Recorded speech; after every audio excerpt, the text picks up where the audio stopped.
Assalomu alaykum aziz obunachilar. Mana Instagram kanalimda uskishimda bichishni o'rgating deyishganda, xuddi shu tarzda bukiladi. Mana bukildi, 4 cm qoldi. Doimo bunaqa bo'lmaydi. Endi bu narsa shtamfil bo'lganligi uchun holiroq tursin maqsadida shunaqa qilyapman. Ham materialni ekonom qilib. Buni u yoq bu yoq qilsa ham bo'ladi. Yonida chok tushsa, bu yog'idan bir tomon oldi qismi, nari tomonidan o'rta qismidan orqa qismi olinadi. Shunda yana ham kengroq olsa bo'ladi o'shanda. Buni nima qilamiz? Mana 34 cm olgacha tushdim. 4 cm kamroq oldi qismi, xuddi kechagidek buni tushuntirib o'tdim. 3 cm pastga tushamiz. Buni olib tashlaymiz. Old orqa barobar o'yladi. Orqani endi bichaman, oldini bichib oldim mana.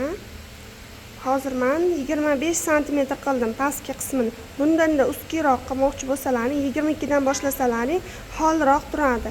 22 dan u yog'i shtamfilga mumkin emas, tor bo'lib qoladi, kiyib bo'lmaydi.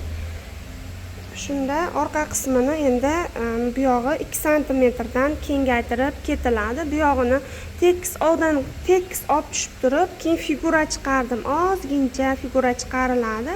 Shunda juda ham chiroyli osilib qolmaydi. Mana old qismi, mana o'rta qismi, o'rta choki osilib qolib turmaydi. Figura chiqarsalaring sal chiroyliroq, ixchamroq turadi.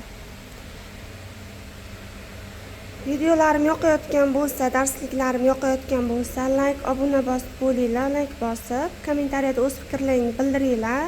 Menga agar reklama chiqadigan bo'lsa, yana ham bundan-da zo'r qilib, sifatli qilib kameralarda olishlik nasib qiladi inshaalloh. Qachonki men shu reklama orqali yoki yangi kursimni ochaman yaqinda inshaalloh, o'zimda yangi kursimni ochib ham, yangi kursimni olish uchun ham menga nima desa bo'ladi, haligi selfi tayoqchami, nima deydi bilmadim, lampasi bilan mikrofoni kerak bo'ladi. Shuni olib olishim kerak. Shuning uchun meni qo'llab turinglar, iltimos.